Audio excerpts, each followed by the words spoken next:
Okay, I'm just going to go ahead and start. I have tossed and I have turned all night, um,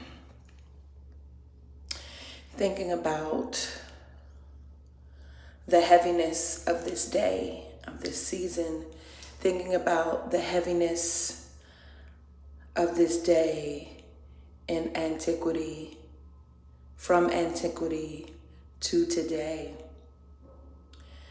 There is really nothing good about Good Friday. There is nothing that make us shout. There is nothing that should warm our hearts. It is a Friday that we should be grieved. That we should be grieved and that we should feel every single moment of it. Before I could not even sort of move on and check out, I'm coming to you from the bathroom of where I'm staying because I could not move another step to really followers of this third way that Yeshua, known as Jesus, provides for us as one who is a revolutionary. And what we do know, what history does reveal to us, is that revolutionaries often meet gruesome deaths. And that's why for those of us who are often touted, I'm a revolutionary, then it would suggest to me that we understand the fate of revolutionaries because the system and empire is always threatened by those who will revolt against systems that oppress them. And so all over the world, dare I say, and absolutely all across the country, we are seeing what's happening to revolutionaries, to those lawmakers in Memphis, Tennessee, for whom they were voted out, expelled, for revolutionaries who would dare stand for our trans siblings and children, for our LGBTQIA, for those who stand for diversity inclusion, for educators who would go against the grain of the tragic and problematic lawmakers in Florida to teach about our history, for anyone anywhere who is moving the dial in a way that would lift up the marginalized, that would center the marginalized, that would place the lived experiences of the marginalized in the center of the wheel. For anyone doing that, this is a day. It is a day where we see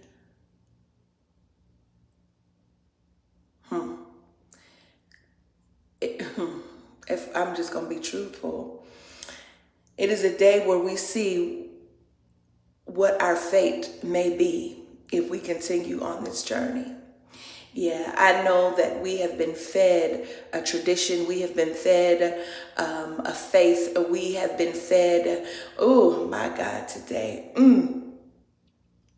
We have been socialized to believe that it's all good, that all we have to do is ask and it will be given.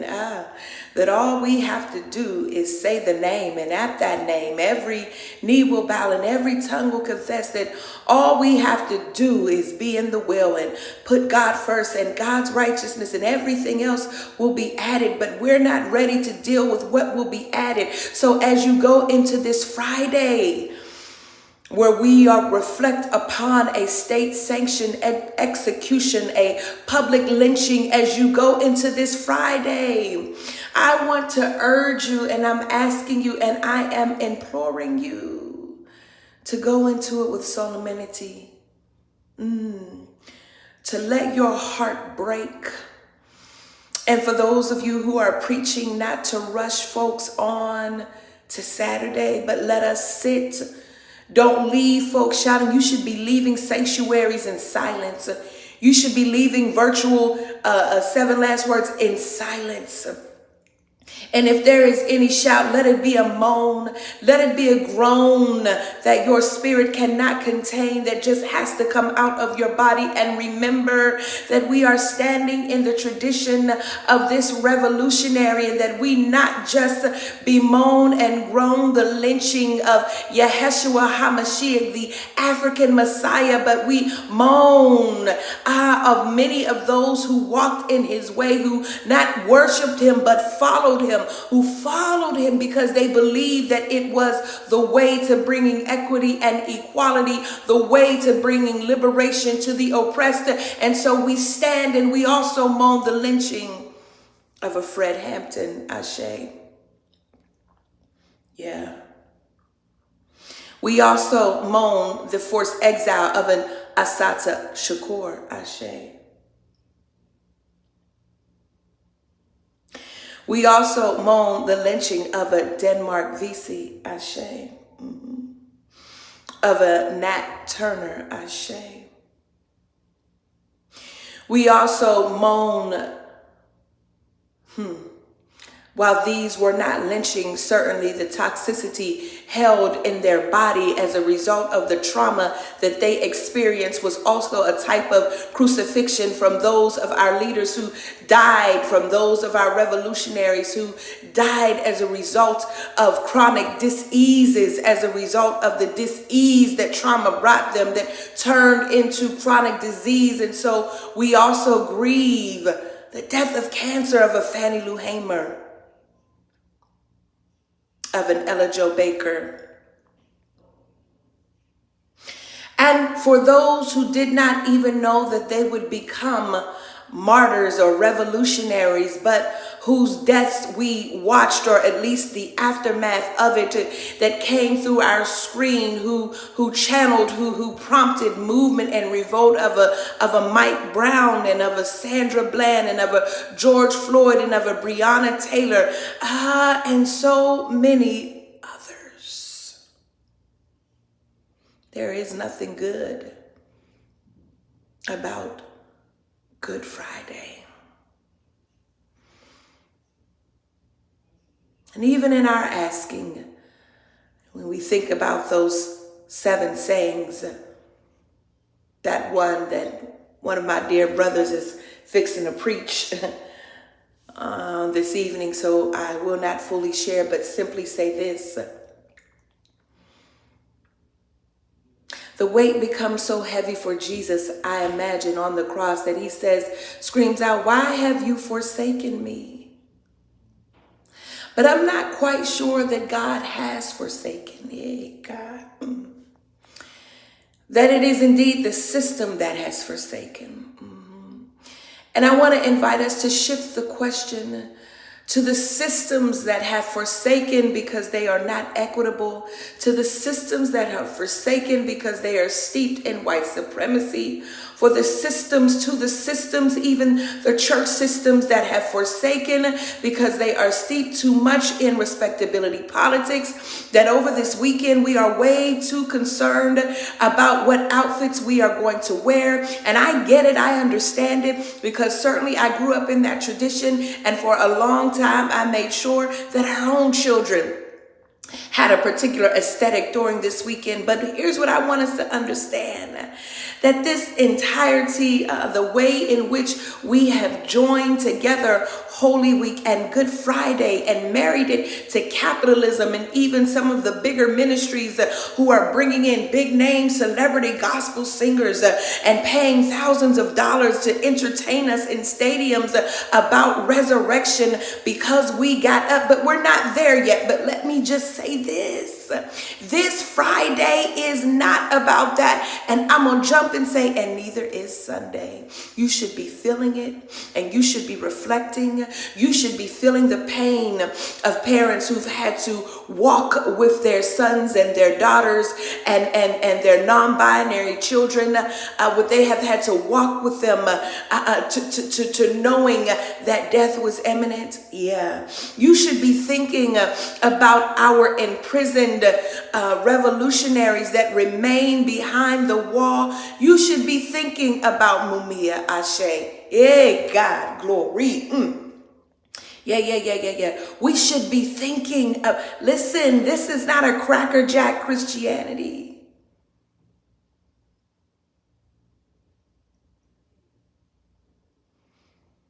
I'm thinking about comrades. And I'm thinking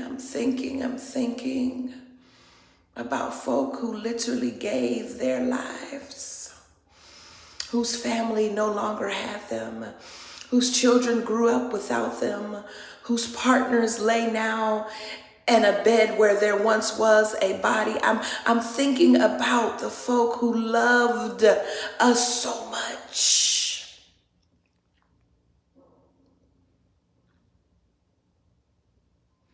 They never gave up their ethnic heritage. They never turned their back on history. They never tried to be anything other than what they have been. They never.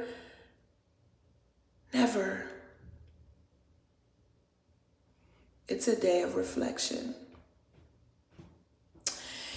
And even while I am resting and resisting, or even while I am resting, I am resisting. And I wanted to come on early this Friday for those of you who are preparing to stand, and for those who are preparing to listen, to remind you, especially I am speaking to those who live within my social location.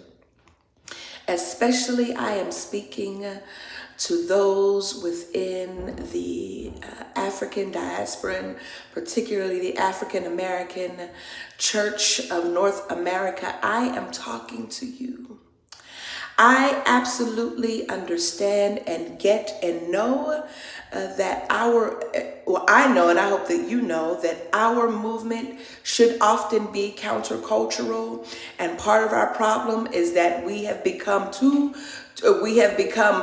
assimilated too much, that we missed why those of our ancestors who were enslaved and or gave the appearance of being missionized, what drew them to this particular faith and what they believed they could see in a being like Jesus. I want to encourage you to engage in a Sankofa moment, to go back and fetch that understanding, and that with that understanding, friends, you ought to know that your life in this way, in the words of Baldwin, will not be a crystal stair.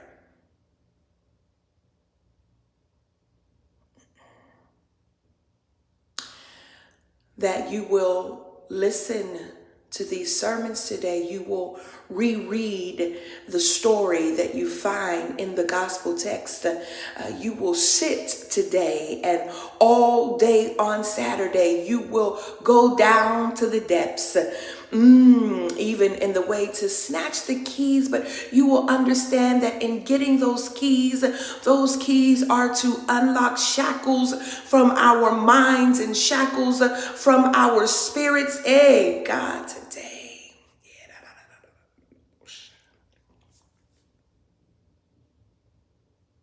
I don't know if the crucifixion saves us. And I say that to you as a public theologian, as one who's learned and trained, who has the highest degree in the land, so they say. I don't. That's not where I hold my weight. That is not where I put the pressure on. As I'm not sure that lynching has ever saved anyone. My God, today, Jesus. Hey. My. I'm not sure. Did lynching save Emmett Till? Did it save him?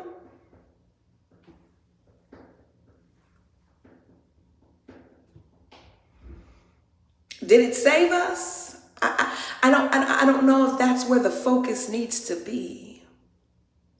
I heard Pastor Christian Smith say this, and I tend to agree. I'm not sure that Jesus dies for our sins, but dies because of the sinful world. Hey, listen, I'm gonna pull back and get off because this is it's about to open up something entirely different. But I wanted to simply say to you, as you go into this day,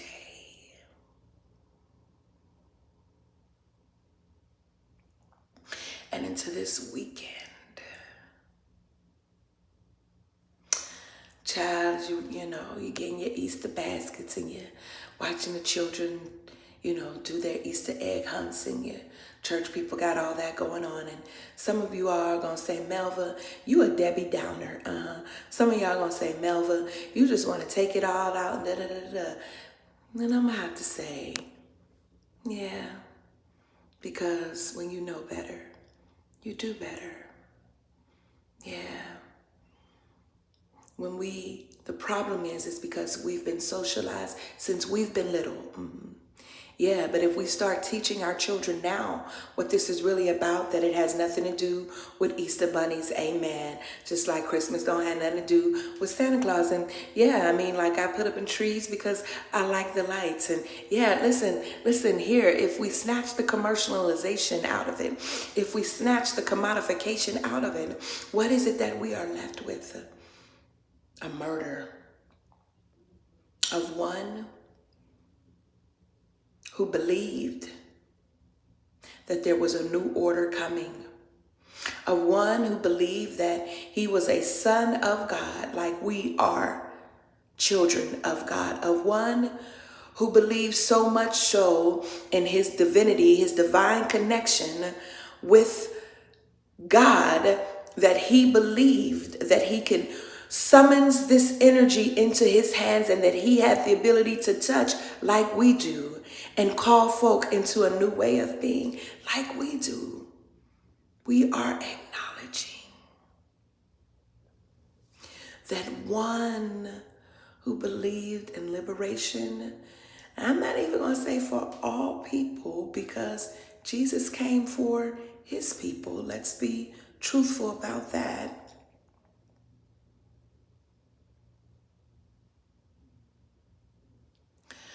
But one who believed that his folks were wayward, and even they turned their backs on him. So to those of you who are in the way and in the fray, for those of you, my God, today, who are outliers, terrorists, for those of you for whom folk don't get, they don't understand, I can't say that this day will bring you strength. It should bring you trepidation. It should bring you trepidation. It should bring you, wow, yikes, that this is what could happen if I keep going this way, that the folk might be yelling, crucify me. Yeah, yeah, but if we go to it together, we say that we are going to go to it together. Yeah, Jesus. Walk together, children. Don't you get weary. I'm walking with you. And I hope that you are walking with me.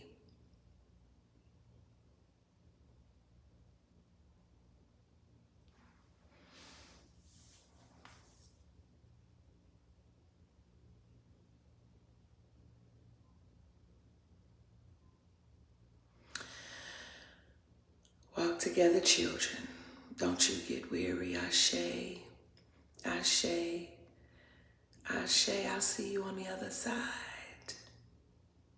On the other side. On the other side. In the meantime, hold your hearts. Rend your clothes.